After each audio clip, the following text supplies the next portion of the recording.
അപ്പോൾ ഇന്നും ഒരു വടയേറ്റിൻ്റെ ഇടയാണ്. പ്രഗ്നൻ്റ് ആയ ശേഷം എന്താണെന്ന് അറിയത്തില്ല ഗൈസ്, നല്ല ഫുഡിങ്ങാണ്. രാവിലെ തന്നെ ദോശ സാമ്പാറും കഴിച്ച്, പിന്നെ പാലും മുട്ടയൊക്കെ കഴിച്ചിട്ടുണ്ടായിരുന്നു. അതിൻ്റെ വീഡിയോ എടുത്തില്ല.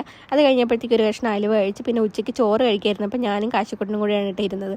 അപ്പോൾ കാശിക്കുട്ടൻ കണ്ട് ഞാൻ വീഡിയോ എടുക്കുന്നുണ്ട്, എന്നാൽ മാമി എൻ്റെയും കൂടെ എടുക്കുന്നു പറഞ്ഞ് ഇങ്ങനെ പാത്രം ഇങ്ങനെ നീട്ടി വെക്കുന്നുണ്ടായിരുന്നു. നമുക്ക് തോരൻ, കപ്പ, മോരുകറി, പിന്നെ മീൻ വറുത്തത്, മീൻ കറിയൊക്കെ ഉണ്ടായിരുന്നു കേട്ടോ. അപ്പോൾ നല്ല ലഞ്ചായിരുന്നു. അത് കഴിഞ്ഞിട്ട് വൈകുന്നേരം ആയപ്പോഴത്തേക്കും ആദ്യക്കൂട്ട സ്കൂളിൽ നിന്ന് വന്ന്, അങ്ങനെ പിന്നെ ചായ ഇട്ടിട്ടുണ്ടായിരുന്നു വൈകുന്നേരം. ചായയും ചിപ്സും പിന്നെ അതൊക്കെ കഴിച്ചിട്ടുണ്ടായിരുന്നു കേട്ടോ. ഞാനും കാശിക്കുട്ടനും ആദ്യക്കുട്ടനും കൂടെ ഇരുന്നാണ് കഴിച്ചത്. കാശിക്കുട്ടൻ്റെ വക ഇടയ്ക്കിടയ്ക്ക് ഫ്ലൈങ്കീസ് ഒക്കെ കിട്ടുന്നുണ്ടായിരുന്നു. അങ്ങനെ അതൊക്കെ കഴിഞ്ഞ് അമ്മ വൈകുന്നേരം അവിടെ പായസം ഉണ്ടായിക്കൊണ്ട് നിൽക്കുകയായിരുന്നു. ഉച്ചയ്ക്ക് നമുക്ക് വന്ന ഗസ്റ്റ് ലഡു കൊണ്ടുവന്നിട്ടുണ്ടായിരുന്നു ഗൈസ്. അങ്ങനെ നമ്മൾ വൈകുന്നേരം പായസം ഉണ്ടാക്കാമെന്ന് വിചാരിച്ച് ബോളിക്ക് നമ്മൾ ട്രൈ ചെയ്തെങ്കിലും ബോളി നമുക്ക് കിട്ടിയില്ല. ബോളിയും പായസം നമ്മുടെ വീക്ക്നെസ്സാണ്. അങ്ങനെ അതൊക്കെ കഴിഞ്ഞ് നല്ല മഴയൊക്കെ ആസ്വദിച്ചിട്ട് അതൊക്കെ കഴിച്ചിട്ട് വൈകുന്നേരം ആയപ്പോഴത്തേക്ക് നമ്മൾ പുറത്തുനിന്നാണ് കേട്ടോ കഴിച്ചത്. ഭട്ടൂരയും മസാല ദോശയും പിന്നെ ചായയൊക്കെയായിരുന്നു കഴിച്ചത്. അപ്പോൾ അത്രയേ ഉള്ളൂ ഇന്നത്തെ video. Tata bye, see U.